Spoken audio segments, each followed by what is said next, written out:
some theory about systematic review, but I will try to go over with you very quickly, and then I would like to dedicate most of the time in reading the systematic review you have available. We have a dentist, correct? Yes. You will be on the spot because we are dealing with dentistry, so you have lost your chance not showing up. Now you did, so.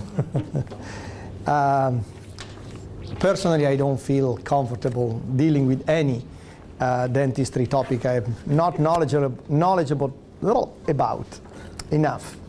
Okay, so you know each other already. I see more or less where you are from. We have one colleague here that is possibly, is that your staff? No. Sarah, she's not here. Oh, she's not here. Oh, you are. Okay, so let's take Sarah away. You are Summer, you are Adnab, so okay, so everyone's here, no? Good, just for me not to call you with the wrong name, maybe. We might be missing another one. Ahmad? Yes, I'm not sure. Virologist? Okay, if he comes back, we put the name back later.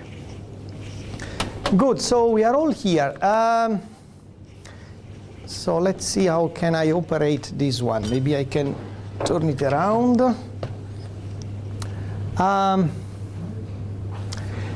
There is a scenario, we will work on that case. Anyone is able to quickly summarize the scenario for everyone else? Let me see if I have it on screen.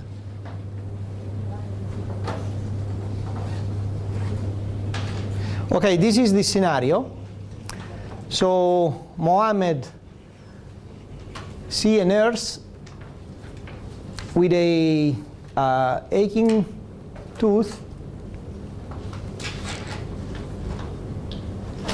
X-ray, tooth is really bad,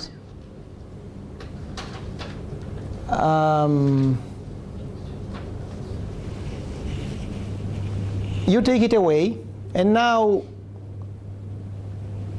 the nurse, being a nurse, feel obliged to ask a question, even if as a patient she could have been silent, but she asked, do I need to take any antibiotics? And what your answer would be? Do you usually use antibiotic? No. So ideally not, but she asked, and Mohammed, notwithstanding he has been working like hell, says, well, okay, let's take some extra minute and check if there's anything I'm missing. And is there any good reason to give antibiotics for a, was not complicated really, was caries, was painful, but as far as I understand, there was no infection, right? Yeah. You might prescribe antibiotics in diabetes. Yes, sir. Okay. If the blood sugar is more than, let's say, 40, just to overcome the secondary infection. Okay. That might be an indication. But that's all. That's it. What about immunosuppressed patient? Suppress? Yeah. Well, we have to refer the patient. Oh, so you don't see. Extracting the tooth. Okay. So in that case, you have a specialist looking at the case and telling you what to do. Okay, it does make sense. So anyways, this is the clinical scenarios we start from. What do you think the clinical question is here? The need of antibiotics after extraction. That's the intervention. Comparator? No antibiotics. And what's the population? People undergoing healthy patients undergoing. Healthy patient, so he pointed out that diabetics we may already know, but this patient is not diabetic, so healthy patient undergoing extraction, give antibiotics against no antibiotics. And what's the outcome? What do you think would be the scope? Relief of pain, maybe. Relief of pain, Prevention of infection. prevention of infection. What else? Sorry? Prevention of infective endocarditis, so that can just be a port for a bug to go somewhere else. Is a sort of infection, yes? Preventing the infection. Anything else? Any other scope to give the antibiotic? It was dirty too. There was like necrotic tissue or pus or urine. So you are suggesting that maybe the healing is faster? Yes. Okay. So is what they call dry pouch? What is a dry pouch? Dry socket. Dry socket, yes. Usually there is a criteria we are following, so we do not prescribe antibiotics for these reasons.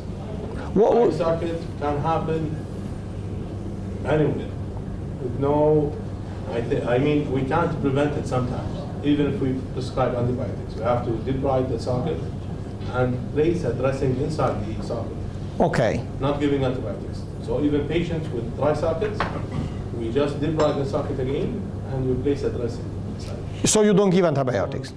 Okay. So you would not list that as an outcome? No. Any other outcome that you think you are interested in? Mainly secondary infection. Secondary infection. So these are all positive outcomes, right? Decreasing infection, decreasing pain, maybe facilitating healing, even if he suggests, but he says, really healing doesn't depend on infection. It may happen, may not, and if it doesn't, we have to do something physical. So these may be facilitated or improved by the antibiotics or not. Can you see any reason not to give antibiotic? Because if not, one may say, well, you know, this is the only patient that asks, is late, I'm busy, what can be the problem? I'll give antibiotics. If it helps, good. If it doesn't help, how many pills you imagine you would give for a case like this? A week, a month, one pill? When you give antibiotic, what's your idea for a dental extraction? How long you give antibiotics? 5 days? 5 days. Yeah. So you are not failing an healthcare system, even if the patient has to pay, he can afford paying 5 days of antibiotics usually, if not, he would not be asking. So what are the possible side effects here? Resistance. How you explain resistance to the pain? Well, this is a nurse, so she should know, but what's the problem with resistance? Is it a problem for the patient? Is it a problem for the community? Both? Both. More the community, I would say. But so one typical example of resistance, you select what? She might need it again, it might not work. Yeah, she might need it for complicated. Yeah, no, but I mean, when you say that antibiotics facilitate resistance, give me an example. What can happen? You give a amoxicillin to this lady, and what happened? It will not work. Will not work. Well, that's not what we mean by decreasing resistance.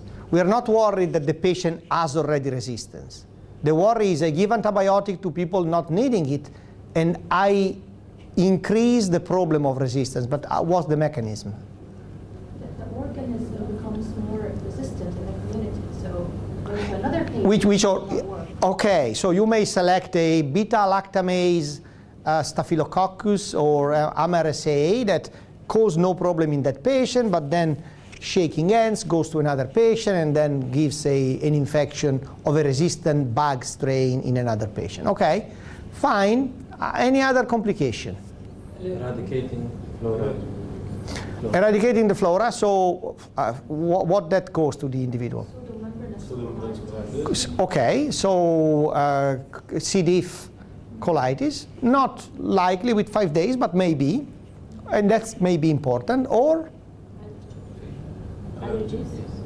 allergies, okay, if the patient is allergic may die, and that's no good, or, Non-specific symptoms Like- abdominal pain. right, right, side effect. So you don't have the pain there, you may have less infection, but you have diarrhea, or nausea, and you vomit, which is, again, you don't die usually by vomiting, but you may prefer to have one extra day of pain and non-vomiting.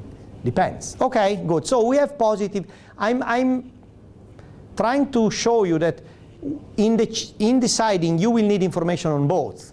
So when you go and do your search, you need to be ready to look for both. You want to reduce infection, you want to reduce pain, you may want to facilitate healing, and you are concerned about increasing resistance, C. diff colitis, allergic reaction, and side effects. Okay, good.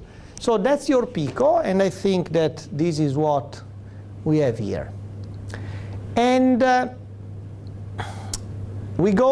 we search the literature, and we get a Cochrane review, a systematic review of an Italian group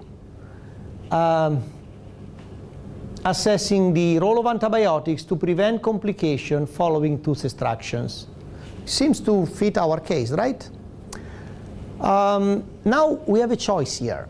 Depending how comfortable you feel with systematic review, we can go on, read this paper, or you have read the paper ideally already, and we can answer the question to help assess if this paper is right to answer our question and if it's well done. If you feel you need, we are provided with a small slide set that show us some aspect of systematic reviews. And I think that we don't need this, but just to go over very, very quickly.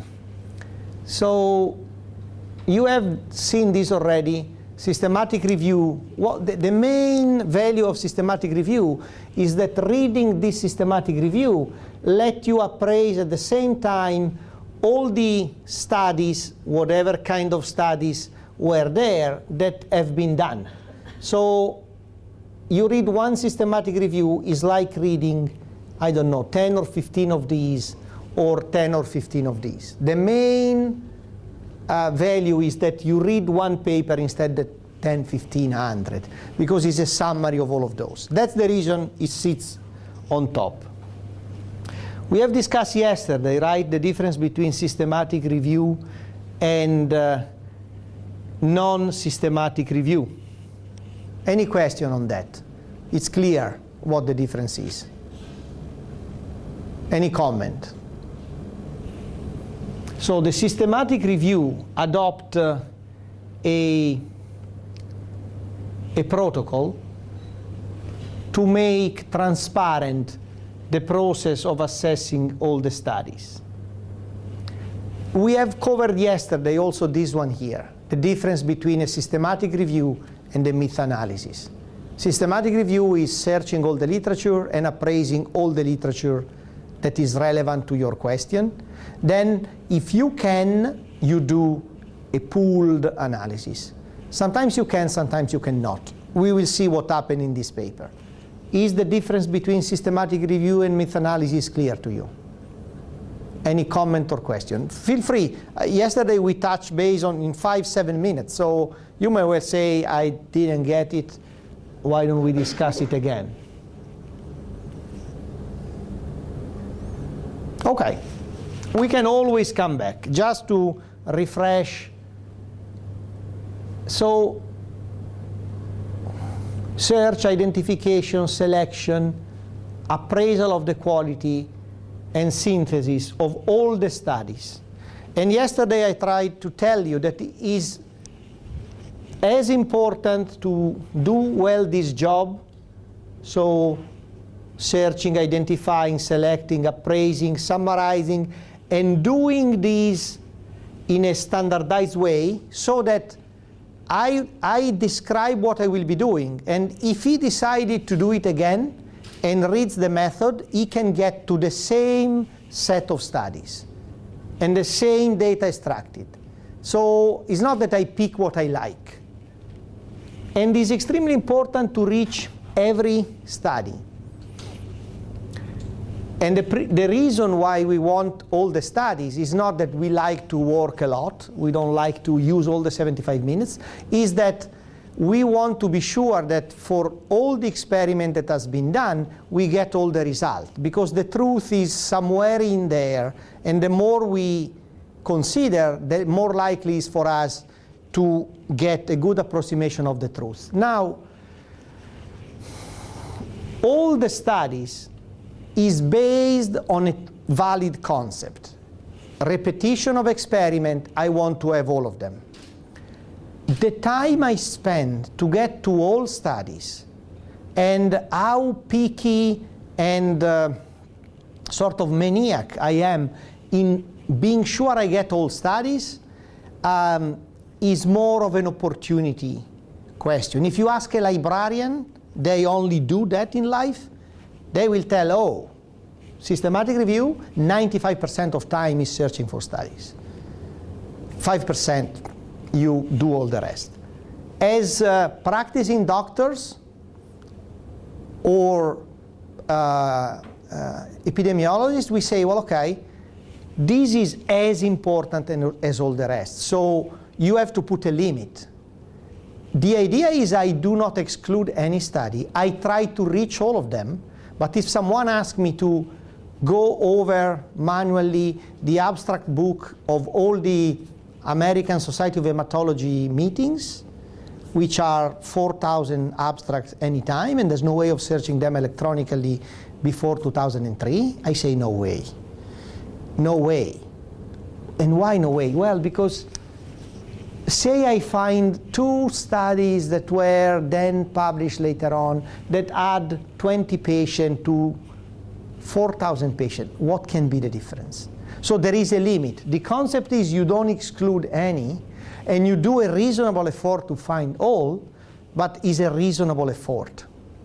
The only reason why you may want to look abstract or clinical trial registries is that sometimes you find that way studies that did not get published later for some reason. So the negative trial very often are presented at meetings because it's easy to get a poster, you present and then you'll never publish. Because you get busy doing something else, or you write it up, you send it to a journal, reject it, second journal, reject it, and then you say, you know what? I'm moving on, I don't publish. I tried to publish negative result. You send to an open access journal, they want $3,000, and you say, well, listen, you don't want to publish it, you don't publish it. So you may get the negative one in abstract or in trial registries. And that's a good reason to search at that level. It's not that we have shown that really the number of trials that change the conclusion of a systematic review usually are published in high-end journal and come up on the first page of the search. You can go down to page 10,000 of the search. It's the more you go down, the more is unlikely you find something useful. So use your 75 minutes in a reasonable way, including some exercise. Okay, now, or coffee, even better, is reduce mortality and all the rest. So systematic review as a focus question. Narrative review as no question. Well, this is really almost offensive. That's the dark side of EBM. Some non-systematic review, they have a very clear question. The method maybe not, but the question is there. And one says, I'm reviewing the evidence because I want to answer this problem. So it's not true that the narrative review has no question. It may not have a question, but it may also have a question. Search and selection, that's true instead. In a narrative review, usually you pick what you want and you don't tell why you pick the article of your friends, your own, or the one that are in favor of your hypothesis. Systematic review, explicit, based on criterion, and then you do some appraisal even in a narrative review, because I may well cite some study I disagree and say, oh, that's a bad study for this and that reason, but I might not use the same criteria for everyone. I may not do a meta-analysis here. Usually you don't. Here you always try to do a meta-analysis. If you are a good narrative reviewer and you know how to do a meta-analysis and you want to support your thesis, you may do a meta-analysis even there. Nowadays you can do meta-analysis on the train with software that sits on a laptop, and is not doing a bad meta-analysis is very easy. Again, never used. This is EBM Talibans. No way that in a narrative review you use statistics. Well, depends. I may. If it helps getting published, I do. Meta-analysis were feasible, and then, so this is really looking at a very bad narrative reviewed, a very good systematic review. You can find some overlap in between where systematic review are not so. Now, in appraising a systematic review, we have the usual question. So, are the results valid? Is well done? What are the results? I usually prefer going the other way around. First, I look at what are the results, and then if they were well done. It's very difficult to tell if are valid. Yes, you assess the method, and you say, okay, they set the method well. But then it's in the result that you can check if they did what they said they would have done. So in the method, you say what you will do. But then it's in the result that you see if they did what they said. So I start from the result. I read through the result, and I try to figure out what they did. And then I go to the method and check what they said they would have done. But anyways, you check the method and the result and their validity. And then you have to tell, okay, is this speaking to my patient? Does this help me deciding if giving antibiotic to this patient? I mean, I know that he has already sent the patient home without antibiotics, so we are just wasting our 75 minutes. But assuming that that's a true question, was this systematic review useful? And each of the question as sub-question, you are used to this approach. We have seen the case scenario already. We have set our PICO. Now we go to the review. So, first question, are the results valid? I would propose it worked with the other group. One of you have the sheet with the questions? So one of you read the question, and the other, in turn, answer the question. So I get a bit of rest, and you get a bit of work. Unless someone of you want to volunteer standing up here and doing all the job, I would propose that very democratically you share that way. Who reads the question? You read the question, good. And so you all answer the question in turn. Good?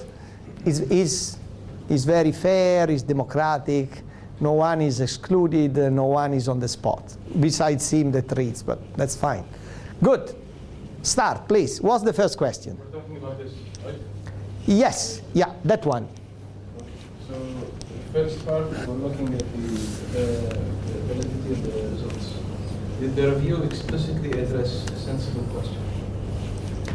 So who start answering? Can be Sharifa or Mohammed, and then we continue in a row.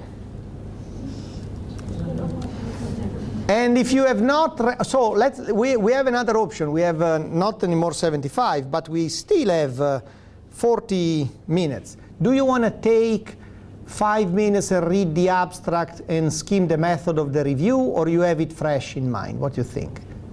Yeah, I know that you have read it, that's clear, but you might have read it a month ago and not have a fresh recollection. So if you want to read it, we can take 5 minutes and you read the abstract at least. Why don't we do that, yeah? It's from the address itself, it's written the antibiotics for Okay, so you say that it should be. It seems that fits our needs. It was mentioned in the objectives. The objective is to determine the effect of the prophylactic antibiotic on the development of infectious complications. Okay, so you are telling me that very likely it answers our question. Yes. Good. Is the population the one we are interested in? Is this about diabetics or is about general population? General population, which is good. Is about any specific procedure or generic tooth extraction? Their question. Molar.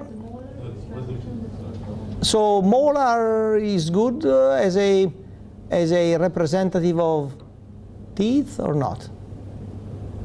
Well, it's the most difficult extraction. Is the most difficult. Yeah, the most associated with dry socket toxin.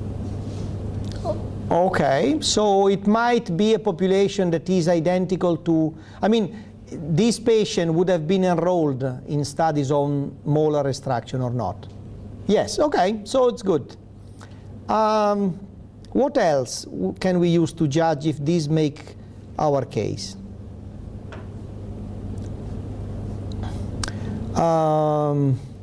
Population, okay. Intervention, okay. What's the comparator there? Nothing, which is it's okay for us, right? We are deciding giving antibiotics or not. What are the outcomes they consider? In the title, you said infection. We were interested also in side effect. Do they deal with side effect in this systematic review or not? Dry socket. Any other side effect they consider? Pain, okay. Anything else? Fever. We didn't list fever. Is it common to have fever after a tooth extraction? No.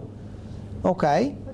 Doctor, just one thing. When we said that there is no comparator, there is the main results at the bottom. There is effects compared to placebo. Yes. So there is a comparator. Placebo. Yeah, there are generally mild and transient adverse effects compared to placebo. Okay. So there are adverse effects compared to placebo. Okay. So it seems to be okay for us. Okay. So question 1, we have no concern. This is good stuff for us to read. Question 2. Oh, he's signing. So no worries. What's question 2? Question 2. Was the search for relevant studies detailed and exhaustive? What did they do? Medline. Medline. Okay, Medline is a good start. Are you satisfied with the Medline, or you'd like them to start to search something else? Even Cochrane they use. They search the Cochrane trial registry. That's okay. And hand searching as well. Sorry? And we did the hand search as well. Unsearch. So unsearch is what we were describing before, right? Yes. Okay. What else can you do to be sure that you capture all studies?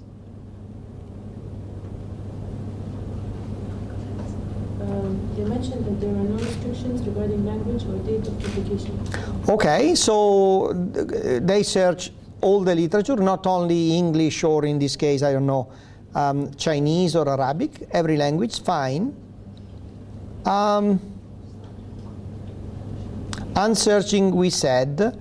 The other thing you can search are conference proceedings. Did they search conference proceedings?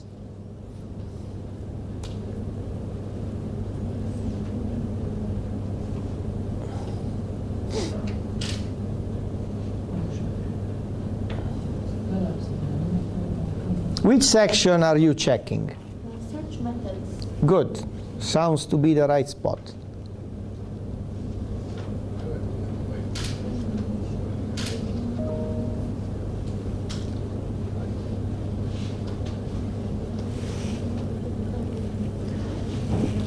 Did they search? Oh, I put back your name, but I'm bringing back to you. You are a virologist, right? Yes, thank you. Good. So that's you. Here you are. There is no mention of conference. Abstract meeting or conference proceeding.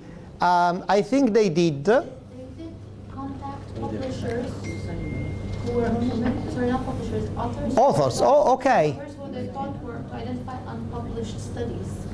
Okay, that's something that you can do. So you find, the concept is, if you have published a study on a topic, maybe you know other studies that are ongoing, or you know other papers that were published in that field. So what they did, they sent an email, very likely, to authors of the studies they found, and they asked, do you know any other study in the field? That's something you can do. Okay, good. So are you satisfied? Do you think they did enough to reasonably ensure that they got all the trials? Yeah. Okay, good. Next. Next, were the primary studies of high methodologic quality? Okay, which kind of study did they look for? Which field are we in? Is this diagnosis? Is this treatment? They use the traits Is treatment, right? Is a question about treatment. So which study design is strongest for treatment question? RCTs. What did they search for? They searched for RCT. Good. Crossover. RCTs and crossovers. So who knows what a crossover study is?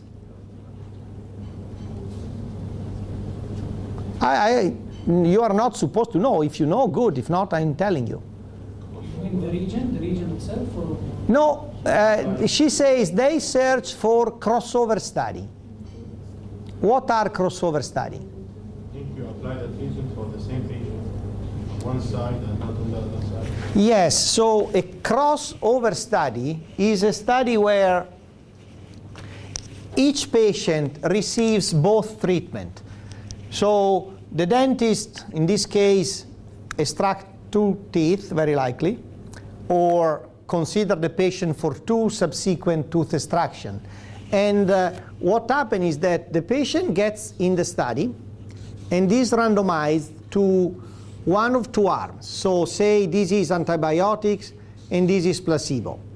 And then he gets whatever it has to happen there. Then at some point, say there is 1 tooth extraction. After that event, or after say 6 months on this treatment, the patient crossover on the other arm. So who started with placebo now gets antibiotic, and who start with antibiotic now gets placebo. So 1 extraction on antibiotics and 1 extraction on placebo. And the opposite for the other patient. So To make the treatment standard to all the patients. yes, and the big advantage is that you reduce a lot the variability, because each patient can be his own control. So if done properly, this study is very powerful because let you study less patient. A typical study like this is in rheumatoid arthritis, when you compare different medication for pain or different medication to shut down flares of rheumatoid arthritis. One episode you treat with something, the following episode you treat with something else. There are some requirements for the crossover trial to be applicable. And one requirement, the most important, is that can you do a crossover trial for deaths? Death? No. When you are dead, you are dead. You can't cross over anymore, right? Okay. Can you do a crossover for stroke? No, No, why not? because when you have it, first you have it. When you have it, you have it, and your chance of having a second one, assuming you survive, your chance of having a second one is much higher. So you are not anymore as you were here. So there are 2 requirements. One is that whatever event we are considering has to be reversible. Pain, infection after a tooth extraction, or, I don't know, pre-medication for anesthesia.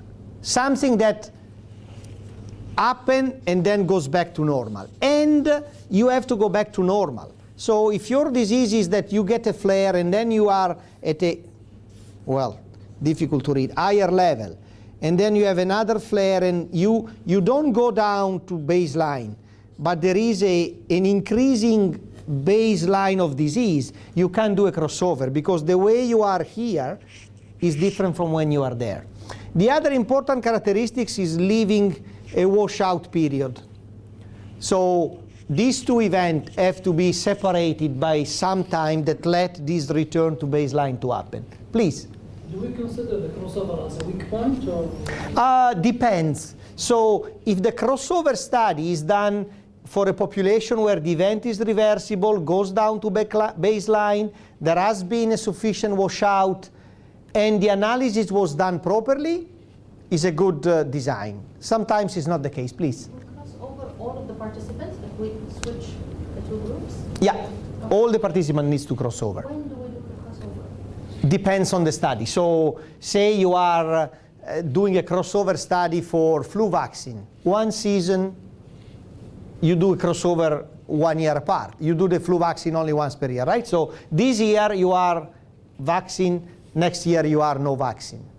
If it's a, I don't know, 6 months exercise treatment for weight loss, 6 months exercise, 2 months washout, 6 months no exercise. Or, I don't know, cognitive behavioral therapy for ADHD. 6 months cognitive behavioral therapy, 6 months washout, and then 6 months other therapy, and then crossover. Depends on study. Tooth extraction, first teeth, second teeth, no matter when it happened. Once the patient is in the study, one time he get the antibiotic, what time he get not. It will not be complicated statistically? Yes.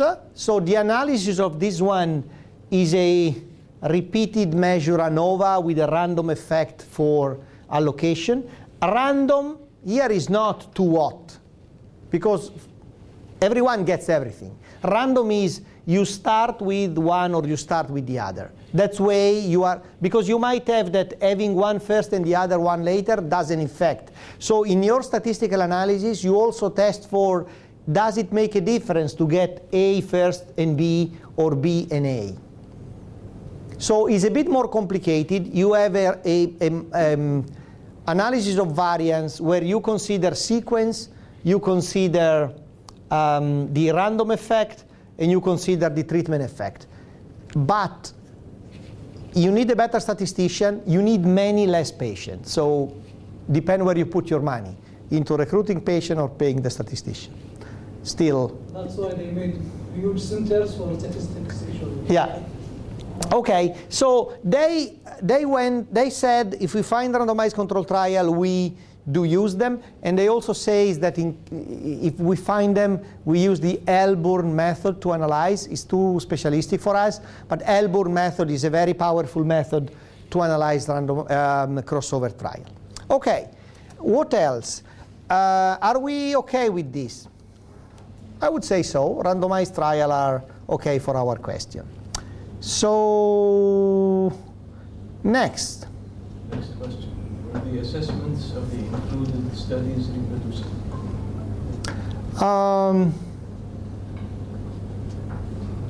How you answer this question?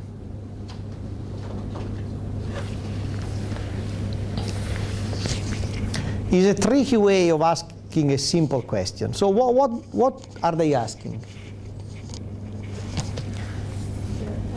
If you were to do a study of this in the same way as any of those studies, would you be able to use the same measurement tool? Yes. So they are asking, were this study well done? Do you trust how they measured pain, infection, dry sockets, and so on? What do you think? Where do you go to look to answer this question?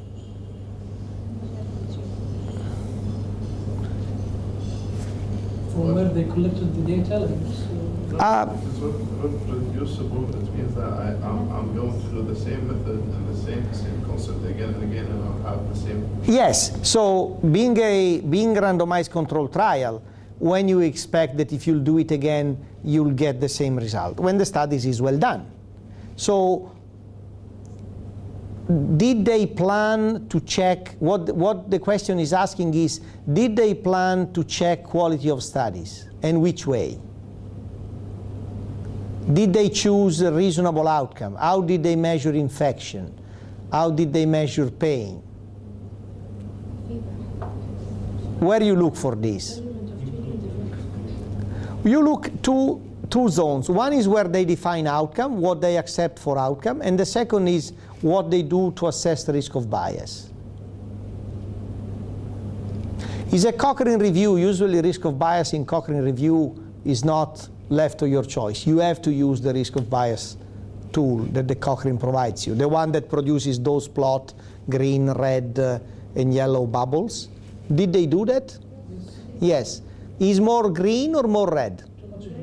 More green. Okay, good. So they found good studies. Do they comment on quality of studies anywhere? What did they say? Were the study good or bad?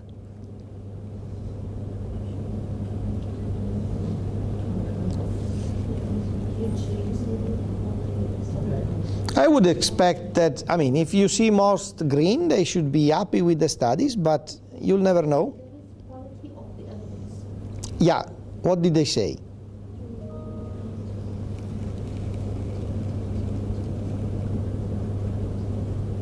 None of the trial proved it.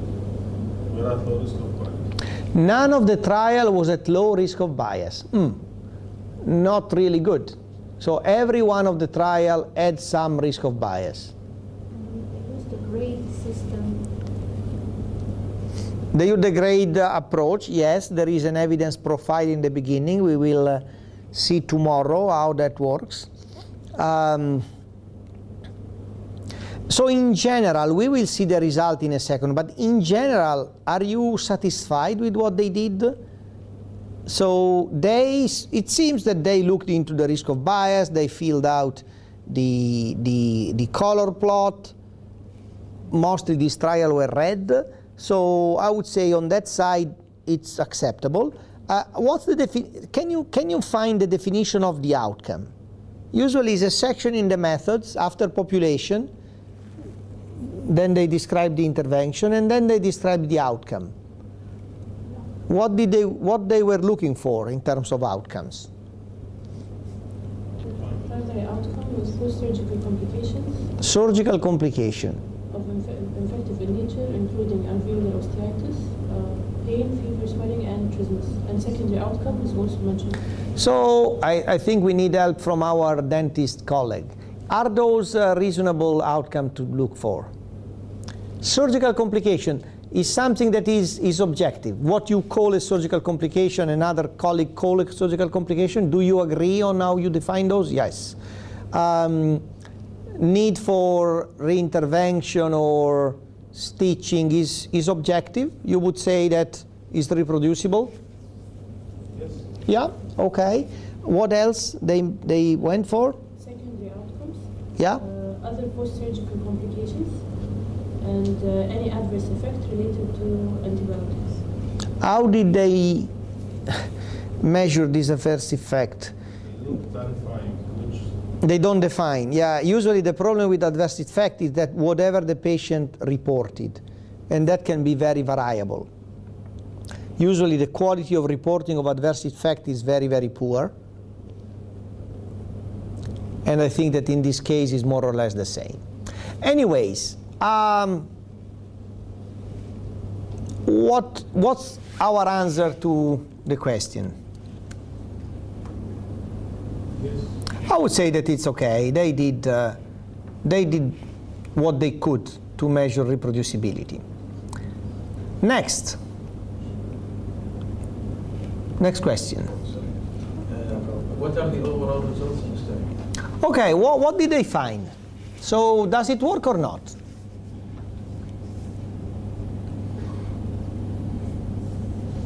You may look for result in the evidence summary, the grade evidence summary, or anywhere in the results section. I don't think I have the paper on file, but you have it. I have it on paper, I think. So what's the rate of infection in the placebo group?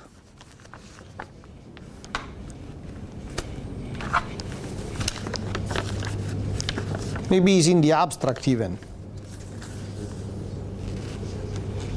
No. I think it's here. You have the profile table, the evidence profile in yours. It's at the beginning, page 4, 5. Yeah, so what's the rate of infection in the placebo group?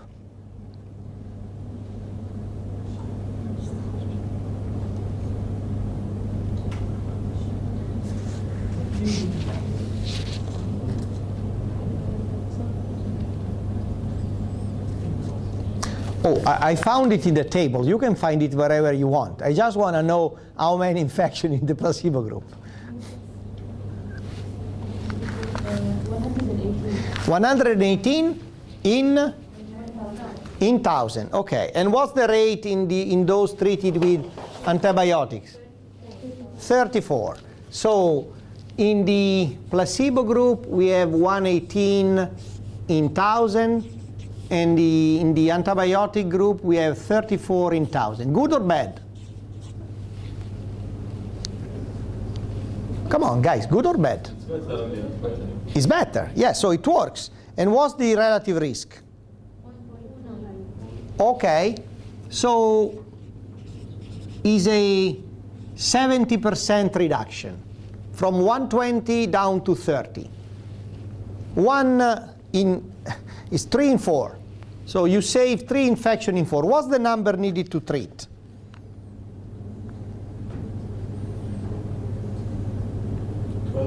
12. Good. Okay.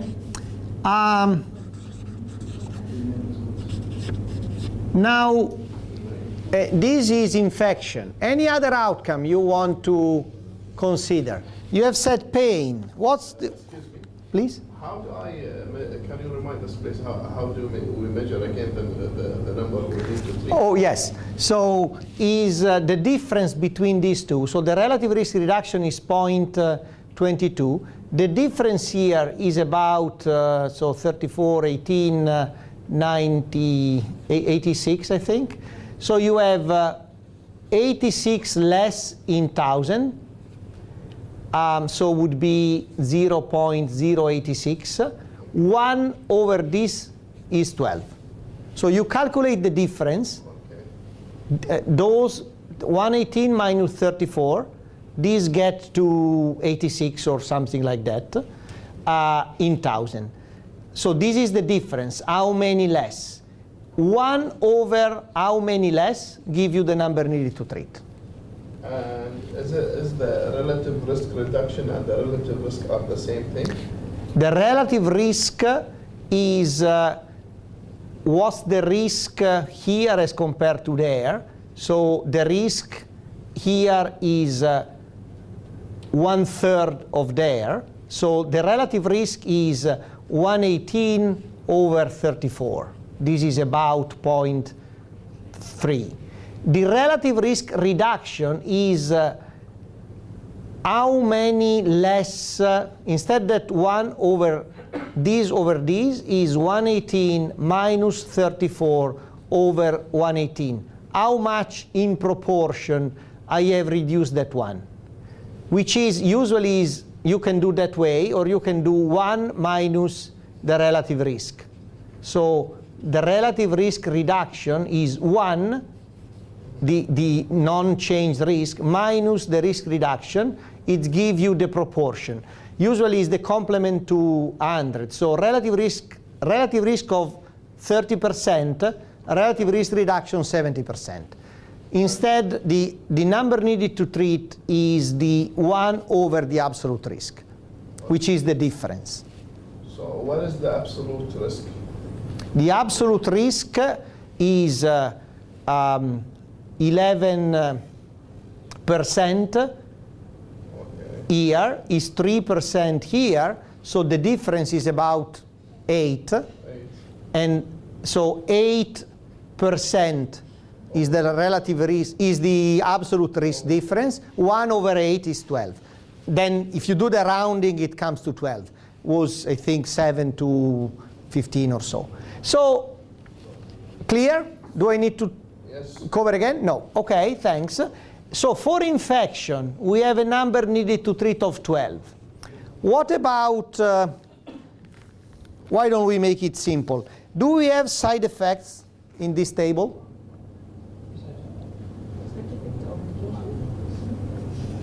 Is on the following page.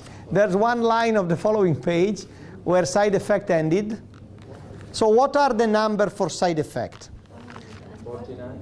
49 in placebo, and how many in treatment? 96. What the relative risk here? 1.98, so about 2. And what's the number needed to treat? 1 over 9, 1.98, which is about So the difference is about 5, and so the number needed to treat is about 20, I think. 20, yes. So the absolute risk reduction is about 5, and the number needed to treat is about 20. Which means for every 20 patients you treat, you save about 2 infections, and you cause about 1 side effect. Right? So for every 2 infections you save, you cause 1 side effect. You can do it. Depends on the importance of the infection and depends on the importance of the side effect. So our colleague with some more experience in tooth extraction knew this already and said, I'm not using it because really I'm doing as much good as harm. These are very close. Sorry, just one more time. Yeah. How do you calculate the number needed to treat? Okay, so let me see if I have a better. No, I don't have. So let's take this one and let's make it simple. We have 50 side effect, 5% in the placebo, and we have 10% in the treated. Okay, the relative risk is 2. Okay, is 10 by 5, 2%. This is the relative risk. Now, for the number needed to treat, I need not the relative risk. I need the difference. What's the risk difference? It's 5, right? So the absolute risk reduction is 5 events. I go from 10 events percent to 5 events 5%. So the absolute risk reduction is 5. The number needed to treat is 1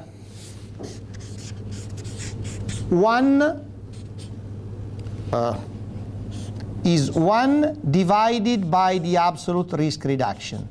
So multiplied by 100. So 1 is 1. The absolute risk reduction is 5. 0.2. And then multiplied by 100 is 20. Okay? That's the way you calculate the number needed to treat. So we have these results. Let's see. How precise are these results? What's the p-value and P-value and confidence intervals, yes. So what's the confidence interval around 0.29, for example? How much? Okay, is that large, small, acceptable? again, how much is it? 0.16 to 0.5. Okay. You know, if it's 0.16, very likely the difference here will be less, will be more, and the number needed to treat will be less. So do you have the confidence interval for the number needed to treat? It says there's a range 10 Yeah. to 17.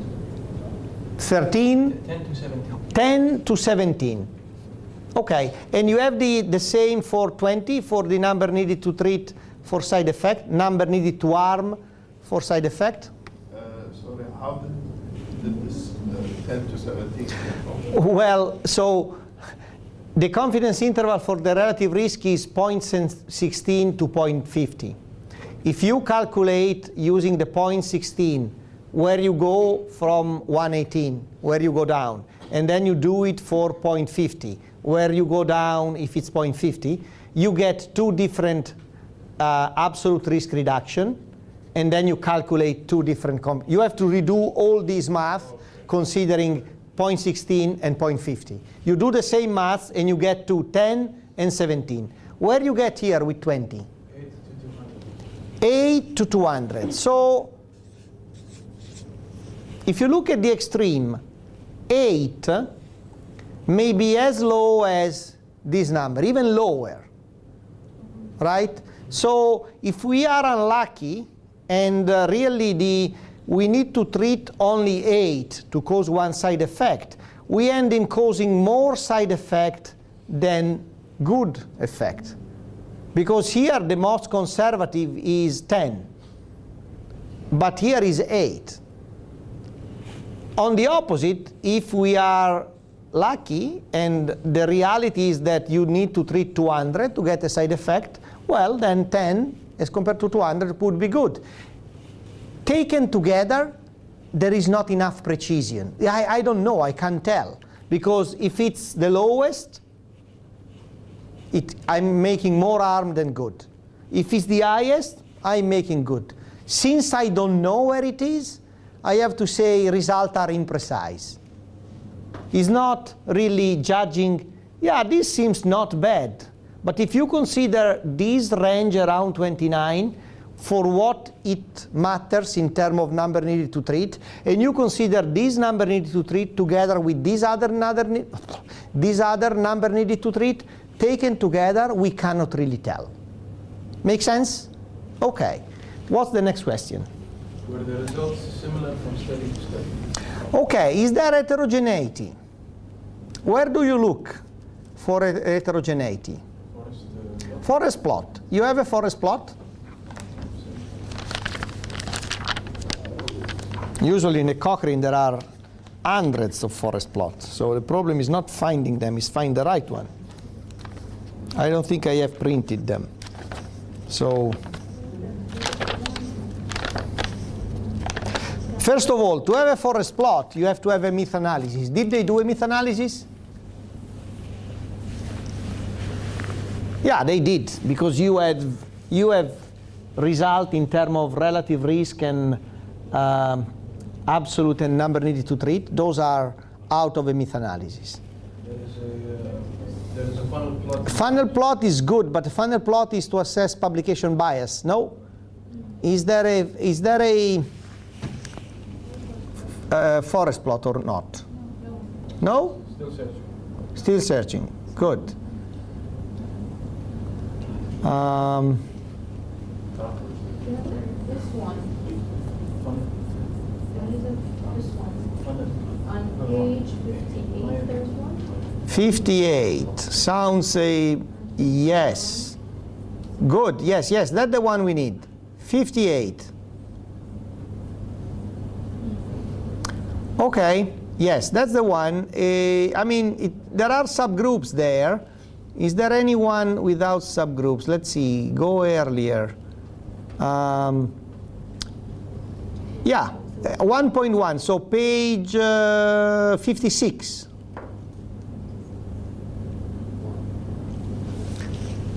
How you look for heterogeneity? More or less aligned. More or less on the same side. Are these more or less on the same side? For the first outcome, the infection, Yeah? yes. Yes. Good. And The second outcome, dry socket, also yes. yeah, good. Third outcome, pain, also yes. Good. Fourth outcome, I still paying another score, it's okay. What about side effects? Do we have a forest plot for side effect? Adverse effect, yes, we have it. It's on page 63. And are all on the same side? More or less. more or less, but there's one that's Yeah, but that, you see that one, you can barely see the dot. That means that is 68 patient, one side effect per arm. So that's really not very informative. The number of side effects is not high, as we expect, but yes, I would say that there is not too much heterogeneity. So you have done the best thing, which is looking at the forest plot. If you were to look at a number, which number, take any forest plot you want, in this part of the forest plot, down here, there are statistics. Which statistics is used for heterogeneity? I square. I square. And there are many ways of interpreting, but a rule of thumb, very simple, is below 50%, no big heterogeneity. Above 50%, likely heterogeneity. So for all this plot, the I square is in general very, very low. Is 0 to maximum 10%. There is some for fever, 60%, but for all the others is about 0 or 10%. So your eyeball judgment was good. In the first one, the one on infection, I square for the total is 28, which is low. Good, so no heterogeneity. The study tells more or less all the same. Good. Next question. So the third category, will the results help me in the care of the patient? So first, how can I best interpret the results to apply them to the care of my patients? Okay. That's a good question, and it's for you guys. Are these patients like the one we have in our scenario?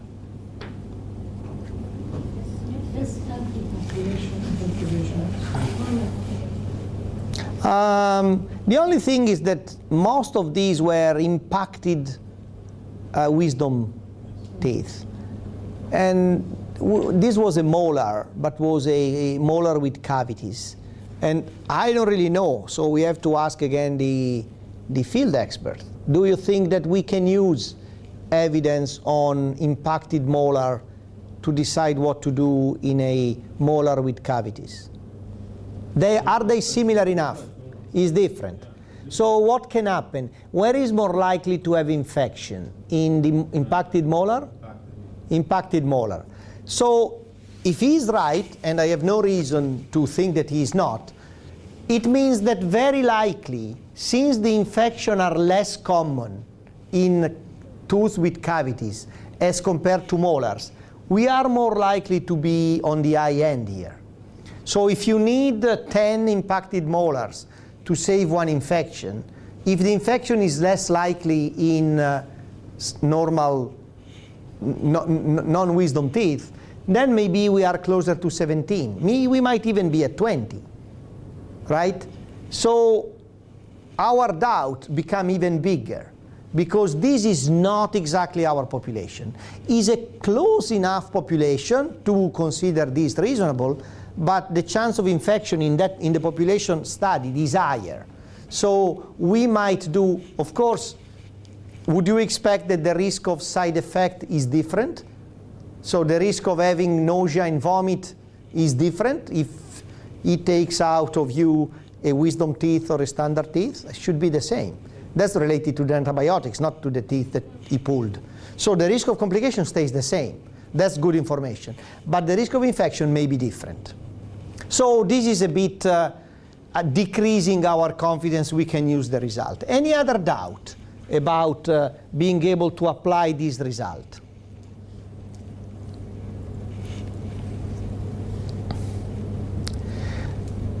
I would have any. I think that that's it. Next. Were all patient-important outcomes considered?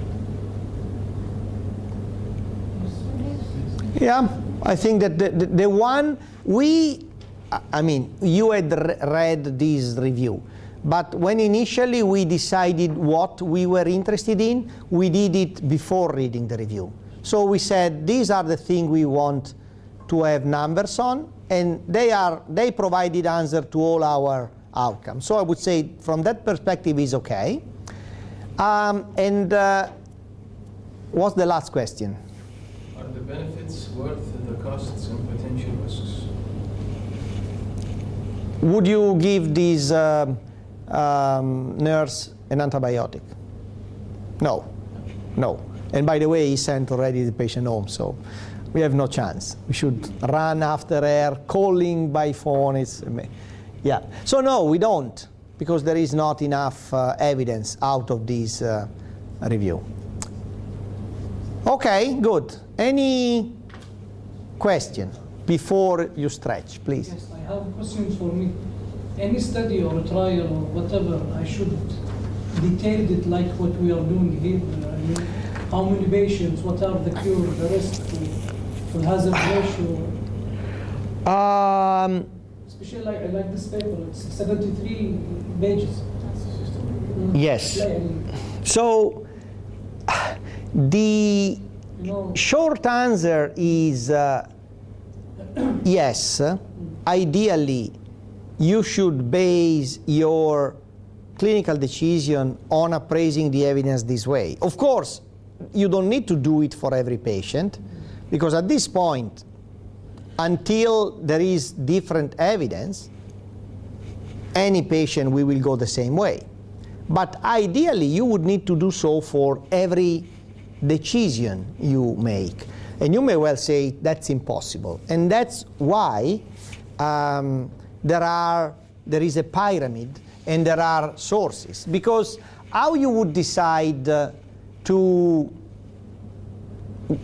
give or not an antibiotic, say it's a colonoscopy, let's just change, because we have now found an answer. Let's say it's colonoscopy in a patient with a prosthetic valve. Do we give or not antibiotic prophylaxis? How you would decide? Say that is not what you do, you are a surgeon, so you might. So how you decide if giving or not the antibiotic? So usually these patients, we refer them to the cardiologist first. So the cardiologist decide. Let's assume you are the cardiologist. How you decide? I will decide because there is risk of perforation. So yes, but I will give them. You will give it. But your decision of giving the antibiotics is likely based on guidelines. So guidelines, ideally, have done this job. If you don't have a guideline, what you use? Maybe you use Dynamed or UpToDate. Right, so what are those? Those are textbooks that cover more or less what a doctor needs to know to act as a doctor, and they have done this job up front. So ideally, you don't need to do it. So if you trust that Dynamed people and UpToDate people do the job properly, they do this job, and they say, okay, what we say doctors to do when it comes to antibiotic prophylaxis in colonoscopy if you have a valve. Well, they go, they search the literature, they do all these appraisal, and they say, yeah, we have enough study to say give an antibiotic, or we don't really know, there is very low evidence, conflicting, so you may give, you may not, is not clear. Sometimes in UpToDate or in Dynamed it tells we don't know. So better to do, better don't, we don't know. So if you trust that they do this job and there is an answer there, you don't need to do all of this. You assume that they did it. If you don't find the answer, because your case is so specific, so rare, or he has this, but it also has something else, is on another medication and is not in UpToDate, then you may need to either send the patient to a specialist, or if you are there's no one else you can send it. I'm the cardiologist. You have sent the patient to me. I have to make a decision, and he needs the colonoscopy. Then I do my own appraisal. I search. So you don't do it all the time. You do it when you don't find in UpToDate. And that's why I think that the way we do it, we read articles when they come up, we do this appraisal, and we put them there. They are likely quickly incorporated in 6 months or so into Dynamed or UpToDate. So ideally, if we keep those okay, you need to know what happened, but you don't need to do it yourself. If you have a patient in those 6 months, what can speed up your search is, instead of searching PubMed and finding everything, search first in, say, MEC+. If the studies is in there, we have done already all these checks. So you can trust that the studies is well done. You just read the conclusion. If you don't find the study there, well then, okay, you need your 75 minutes. You go, you'll pull the review, you read it, and so on. It's good every once in a while to read one, so you keep your skill active. But hopefully you'll find up-to-date, you'll find pre-appraised evidence. If you are really unlucky, you may need to do your own appraisal. That's the way I see this possible in busy clinical life.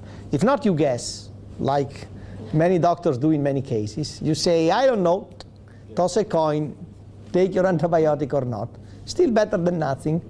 If you collect information, in a while you will know. If all those that you don't give antibiotic, they die, well, no, I'm joking. That's too much, but that's what you can do. If you don't really know, you toss a coin and you decide. It's better random mistake. You have 50% chance of doing good if you do random when it's not known. Any other questions? Good. So you can run to lunch. Are you having this literature search today? No. Yesterday. So you have free lunch time today. Good for you. Good. Thank you. 75 minutes. Good. Not a lot of exercise, but okay, thank you.